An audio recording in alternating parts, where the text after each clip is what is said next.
Hello everyone, in this video I'll be ranking all the level 5 spells in Baldur's Gate 3 on a tier list. A lot of these have weird mechanics to them, like the Dethrone spell for example has a set spell save DC of 18, it also has a 30-meter radius making it the largest radius of a spell in the game. Things like the Artistry of War will do 3 times the damage, and another weird one is Cloudkill, which is actually the first spell that we'll be talking about. Now Cloudkill does 5d8 damage per turn, you can reposition the cloud every single turn.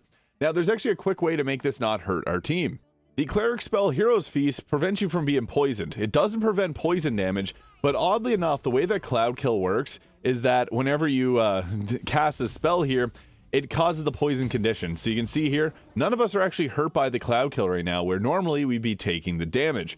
This is also great if you have a zombie team or necromancy team because they can ignore getting hit by this damage as well. So you can pop down a Cloudkill and have your whole team camp out it if you have that Hero's Feast active, and then all your zombies can go and run around having a feast. So this is actually a decent spell if utilized correctly. It's also nice because you can keep repositioning this if you need to move it to a better position, so you can pop that back down, and it blinds foes within it, which is also really nice. Cloudkill is typically not always a good spell to use, but if you have the right team composition and a cleric, it can be much better than usual. And typically poison damage is one of the worst damage types in the game because it's resisted so often, and there's actually things that are straight up immune to it. However, it is good on specific team comps if you got the cleric with the Hero's Feast there, and if you got lots of undead on your team. So for that, I'd actually have to say that Cloudkill is possibly somewhere around high B tier. I don't know if I'd maybe A tier-ish, but we'll throw it in the B tier. If you have a cleric concentrating on Spirit Guardians and you got Cloudkill set up and you got Hero's Feast active, you can make a lot of damage in an area, and it makes enemies just run in and have to hit you. I could potentially move this up to the A tier, but next we got Cone of Cold, which is a really good spell because of all the level 5 spells, it's going to be the most damaging spell, other than obviously the Artistry of War and Dethrone, but this can be cast, unlike those, every single time that you have a spell slot active, as these are long rest and short rest spells. Now, 8d8 of cold damage is nice, but this can be doubled if you have Create Water. So if you have like a, let's say, Sorcerer that's going to cast Cone of Cold, and then your Cleric creates Water, this will double the damage and create ice surfaces. Cold damage is also one of the best damage types in the game due to a specific ring that you can get, the Snowburst ring. So this is great because then when we do a cloud or a Cone of Cold like this, it'll create an ice patch below the enemy, which you see there. Makes them slip and fall, providing some very valuable crowd control to this. 8d8 doubled up with the water to be 128 damage is really good. But even better is being able to knock enemies prone just like that. So extremely useful spell in a lot of situations. It's going to be one of the best damaging spells for any type of sorcerer because they don't naturally get Odaluk's Freezing Sphere or Wall of Ice. However, this spell is really good, and you can also upcast that, which will do an additional 1d8, so that becomes a 9d8. Also, when paired with the Morning Frost, this can apply Chilled on the target. So whenever you go ahead with that spell, Chilled will actually make it so the target takes double cold damage the next time that they receive the cold damage. They both didn't get hit with the Chilled, it only has a specific chance of happening, but you saw it there, we made them both slip. Cone of Cold, honestly, one of the best spells in the game. I'm gonna have to put this up in the S tier just because 8d8 of damage that can be doubled is great. With specific gear, it can make enemies weak to that damage type. It can create ice surfaces, so it's got crowd control damage, and the radius of it is very generous as well. It goes out in that 9-meter cone, which is very useful. Next up is Conjure Elemental, which actually got a bit of a nerf when it came to patch 8, because previously the Water Myrmidon used to be able to set up water for you, so you could have your sorcerer summon this fella in here, which does use a level 6 spell slot. You can get that with a free cast or a staff that has a free cast, but it used to be able to use the Healing Vapors here and apply water in an area of effect, which would make it so that your damage is doubled. No longer does it do this. However, this is obviously still a very powerful skill because the Myrmidons are so useful to have for just grabbing aggro from the enemy and also tanking hits. This is still really useful in the Water Myrmidon, especially if you have an enemy that's paralyzed. They can hit really hard with their spells. I also really like the Water Elemental too because the Water Elemental didn't get nerfed. It actually will still, if it does its melee attack here, so the Slam, it can create a water puddle, and it can also apply Chilled. So you see Shadowheart got chilled there. That means she takes double cold damage. So for cold casters, the Water Elemental is your best friend. Honestly, all the elementals are pretty useful. I like the Earth Elemental here. It's one of my favorites. And Water Elemental. And then for Myrmidons, I really like the Air Myrmidon because it can stun with the Electrified Flail attack. These are level 6 versions. I'm speaking to the level 5 abilities. And having the Water Elemental be able to set up double damage on cold is extremely useful. I also, really any of these work pretty well. The Earth Myrmidon is cool because it's got this big, huge appearance, and it can also knock enemies prone and apply trembling legs. And yeah, it can leave mud behind with a soil clog slam. So this one has a lot of special abilities as well. It makes it useful. Ultimately, what makes it so good is its extra damage, extra action economy, less attacks that your teammates will be taking. Conjure Elemental is easily the best level 5 spell that we've covered so far. Just Cone of Cold's really good. Just Conjure Elemental, such a huge buff to your team. And I would recommend, if you're playing, let's say, a sorcerer and you want to take Conjure Elemental, take a single level dip of the wizard. You can learn it from a scroll and cast it because it doesn't require any intelligence. So there, you got yourself your new best way of playing. And next up is the Curriculum of Strategy Artistry of War, which does 12d6 plus 36 force damage, creating 6 apparitions of the 6 master strategists. Each will do 8 to 18 damage on a hit. This has a refresh of short rest. Now, what makes this crazy is that if you were to upcast your magic missile to level 5, its average damage is around 24. If you use this spell here, its average damage is around 75. So it straight up just does around 3 times as much damage on average. Crazy. It's only per short rest, which obviously has some downsides to it. The thing is, too, with this spell is that it will reach around walls like a magic missile. But one benefit of it over magic missile is that this can actually still hit targets if they have the shield spell, which normally would block magic missile. So yeah, it's not affected like that where magic missile is. But you must do a short rest before you're able to cast it again, which is nice if you have a bard on the team because that'll let you do it once more. I'll show off the VFX here for this spell because it does look pretty cool. So you go here, blast away with those glowing skulls, and yeah, very effective. If you could cast this spell freely, it would be one of the best spells in the game, but it's still a really good spell overall. I just have to put this in around the A tier just because it is obviously limited by its per short rest casting. But as far as level 5 spells, let's go. That's really good. If it didn't have that short rest countdown, basically, you'd be able to cast this unlimitedly, and it would be an S tier spell. But next we got Dethrone.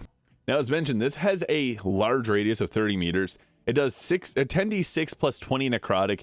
The shred of foes very essence by pulling on the strands of the weave. This is a weird spell, I'll be honest with you. So we'll go ahead here. We'll cast this at will there. 75% hit chance. We landed it. For some reason, it got us into a fight. Yeah, that is odd. But if you look at the combat log, the base DC, the DC of this will always be 18 for whatever reason. So yeah, it doesn't matter if you're learning this. Let's say you add this as a single level dip of the wizard and you have no intelligence. This will still hit for an 18, have an 18 DC, meaning the enemy has to roll higher than 18 to avoid getting hit by it. Strange, but that's just the way it works. So all that gear that you have boosting up your arcane acuity doesn't matter. Really, it's a weird spell. The 10d6 plus 20 necrotic damage makes it one of the most damaging spells as far as necrotic damage goes. So if you're doing like a wizard, death domain cleric multiclass, it could be decent. I still prefer going with things like the Circle of Death and the Staff of Cherished Necromancy, but hey, this isn't the worst spell in the game. I just think that there are some better options. Dethrone, I might even just put into the B tier. I feel like Cloudkill actually brings more value, which is strange. They're both not the greatest damage types in the game, but this is per long rest. It's almost not worth occupying a spell slot as it's not really that good, and you can only do it once per long rest. Yeah, I think that there's better options here. And Dominate Person is a okay spell. Make a humanoid fight alongside you. Every time that creature takes damage, it makes a wisdom saving throw against your domination. Allies cannot be dominated. It's a concentration. It's a wisdom save, so anything that dazes the target, like the Maul, spiritual weapon, can help out. It's an okay spell. You don't get to control the enemies that you take over. Basically what happens is they act as like a kind of teammate. They work on attacking whatever enemies that you're attacking. It's an okay spell, though. What's funny is an enchantment wizard can actually twin cast this with their ability. You can cast on one target and another target. However, it actually doesn't work on the second target because you can only have one target applied with Dominate Person at a time. So the enchantment wizard doesn't really get that special benefit. It's okay at best. I actually think that the Planar Binding ends up being a little bit more effective in some instances because the fiends and otherworldly beings that you can control are sometimes a bit stronger than a person. As Planar Binding can hit celestials, elementals, fays, or fiends, which you find a good amount of in Act 3. Dominate Person can be good. I just don't think it's like amazing. I'm not going to put it in the C tier. Like that was my first instinct. Anytime that I've used this, it always ended up not really being that effective of an action for me. It does turn the action economy though, and that's what makes it a decent spell is you can stop an enemy from attacking your team and they'll instead attack another team. But it's almost better to use things like Hold Person or Hold Monster over a Dominate Person. even if you have command, that may be a better option than Dominate Person. I will throw it into the D tier, even though it could be a potential C tier spell. It's not the worst thing in the world. I just feel like it doesn't always provide the biggest benefit compared to the spell slot you got to burn to use it. Unlike Hold Monster, which is really good, or even Hold Person, which is incredible for the value you get. And speaking of weird spells, we have Wall of Stone. So I'll show you what this looks like. So you go ahead here, you can create a wall just like this. Boom, Wall of Stone, kind of like Wall of Ice, but worse. Then you just have these stone pillars that you can break if you need to. Raise a non-magical solid stone. This is a weird one. I haven't had many options or any times where this was like that beneficial. Feel free to let me know if there's a way where this spell is extremely good, but these are weak to thunder and force damage, so you can actually take them out relatively easy with just a little spell like that. Boom, shatters them, and then they're useless. So yeah, I don't really think that there's many uses where this spell is that great, so I might actually put the Wall of Stone into the D tier. Wall of Ice at level 6, much better because it leaves behind like an aura behind, and then people take a lot of damage from that and creates ice surfaces. So with Wall of Stone, if this was like a level 2 or level 3 spell, it'd be better, but level 5 spell slot, not worth it. And next is Hold Monster. Paralyze a creature, can't move, act, or react. Attacks from 3 meters are always critical hits. Hold Person and Hold Monster are two of the best spells in the game. And by nature, this actually makes Dominate Person and Planar Binding much worse, because if you got, like, some enchantment spells are able to be cast as bonus actions using, like, the Ban the Mystic Scoundrel. After hitting a creature with a weapon attack, you can cast Illusion or enchantment spells as a bonus action. Command, Hold Person, Hold Monster. Those are the three that you want to use. Anything other than that, like Dominate Person, not that great. Hold Monster is going up into the S tier.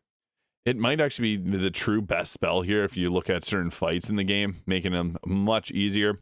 And that actually probably puts Dominate Person down to the C tier, just because if you're going to use a level 5 spell slot, Hold Monster likely brings more value to the team versus Dominate Person. But speaking of spells that are not that great, we also have Seeming here, which disguises up to 4 party members of your adventuring party. Yeah, this is basically the disguise self spell that you can get extremely early on, and if you have the deluxe edition of the game, you get a helmet that gives you it for free. You can put it on, change your character, put it on someone else, change your character. So for a level 5 spell slot, to burn your level 5 spell slot when it can be done as simple as equipping an item or using a level 1 spell, not that good. One cool thing I will mention though right now is that if you use this to make yourself look like a Githyanki, equip a Githyanki weapon and then remove the disguise, you keep all the benefits of it. So that's cool. But again, not worth a level 5 spell slot, so it's actually the worst spell here. We're going to put this down into the D tier. And next is Planar Binding. I already gave a bit of a feel about this. So basically this allows you to overcome a Celestial, Elemental, Fae, or Fiend. And they typically have better stats and damage than something like a person would. So yeah, these spells are okay. As far as this one actually isn't an enchantment spell like Dominate Person. It's an abjuration spell. So you can't actually use this like you would use something like the Ban the Mystic Scoundrel to do Hold Person, Hold Monster. I'm going to put the Planar Binding probably around here. I think that it ends up being better. The elementals usually give a bigger benefit than a person, but you can cast this as a bonus action. Yeah, these two spells, they're okay at very best. Now, Telekinesis is actually a pretty funny spell. Yeah, I'm not sure the best use for this. I've always avoided it. So basically what happens is you go to use Telekinesis, you can move someone, and I'm having issues where it does not want to work for us, but basically what happens is you cast this, it becomes a concentration. Now there's one big problem with this, is if you have another multiclass, like you added another subclass that uses a different spellcasting modifier, it actually becomes a spell that uses that spellcasting modifier instead of, let's say you took it as a wizard. All right, here we go, it's working properly now. So yeah, you cast that, it then becomes one of these spells right here, and then it'll use whatever your second cast is. So you could end up, if you took that like a cleric multiclass, you'll end up using your wisdom. If your wisdom's low, you likely won't land the telekinesis afterwards. It's an okay spell, but the problem is when you throw things down, if you were to throw, sorry Shadowheart, throw someone off of a chasm there, and they land down it, sometimes you just end up losing your loot. So there's a lot of times where it could be an annoyance rather than beneficial. I'm sure there's actually times like Moonrise Towers where you could really mess someone up by throwing them around, but for the most part, Eldritch Blast, Repelling Blast, that's my favorite, or Thunderwave.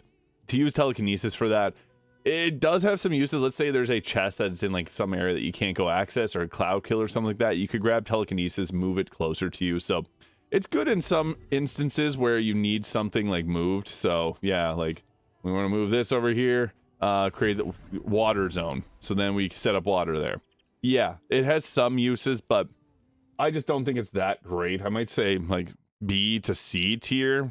It's not really that good. So yeah, we'll put it in B tier. Maybe I'm going to give the benefit of the doubt. Maybe there is some really good uses for this that I'm not creative to find. I just find that Repelling Blast or Thunder Wave just end up being better if you need that pushback, or even Gust of Wind, lower spell slots cost.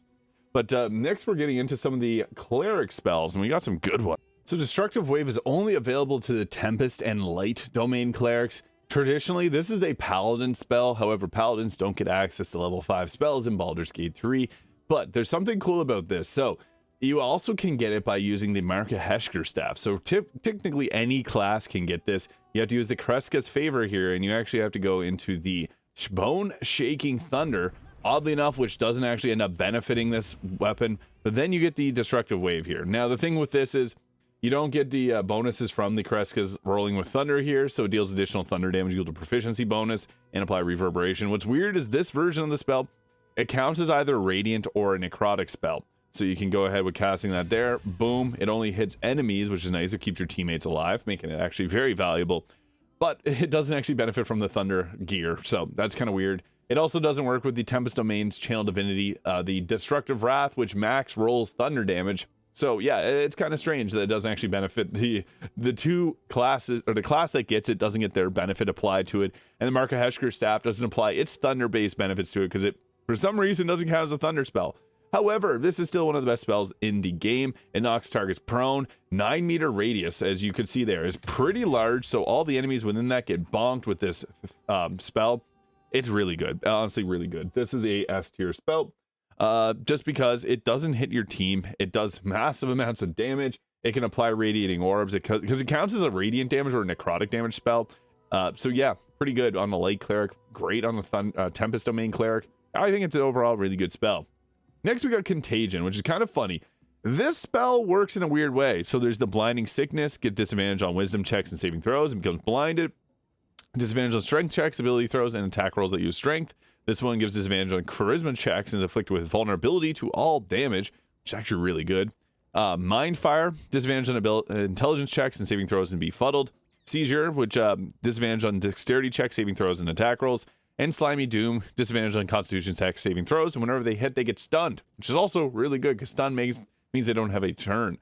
Now, what makes this spell actually surprisingly good is that you can use it outside of combat and it doesn't aggro. So, for example, we can go ahead here with our Flesh Rot, and we'll cast it right here, and it's not going to start a fight. So that's really nice. I guess we have to run closer. So, boom, we're going to go apply the Contagion on them. Contagion, Poison, Stage 1. He doesn't aggro. We just chill here. Meanwhile, he's covering all of that and continually keeps failing his saves.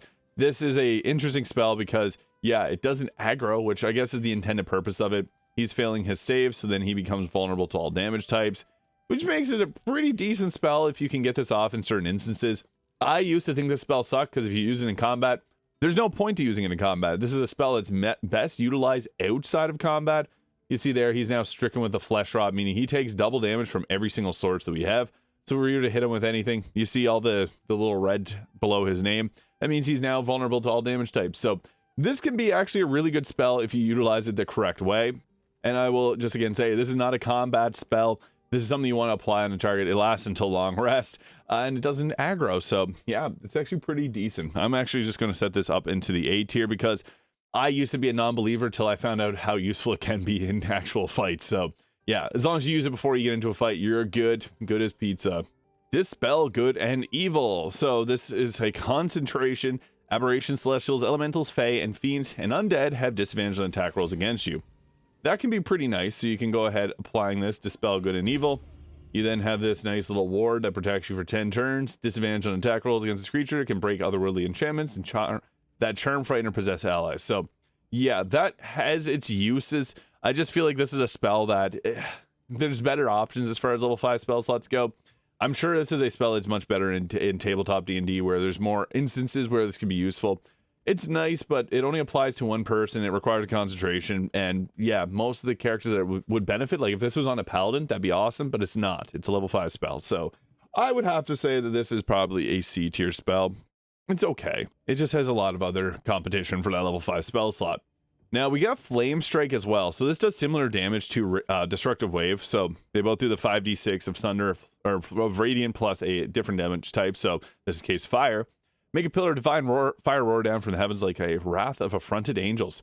It's a dexterity save similar to Fireball. It does have a large radius, and the damage is okay. It has a cool VFX there, but the damage, I mean, a 5d6 and a 5d6 is nice. It can apply radiating orbs. I guess that's the biggest benefit to it. It just doesn't bring the same oomph as some of the other spells that we have here. And radiant damage can be pretty devastating in Act 3 at times. So it's sometimes a spell that you're not going to end up using at all. And it doesn't have a necrotic version like Destructive Wave does. If you're a cleric that has Destructive Wave, you just use that instead. If you're a cleric that does, I mean, upcasting a different spell might be a better option.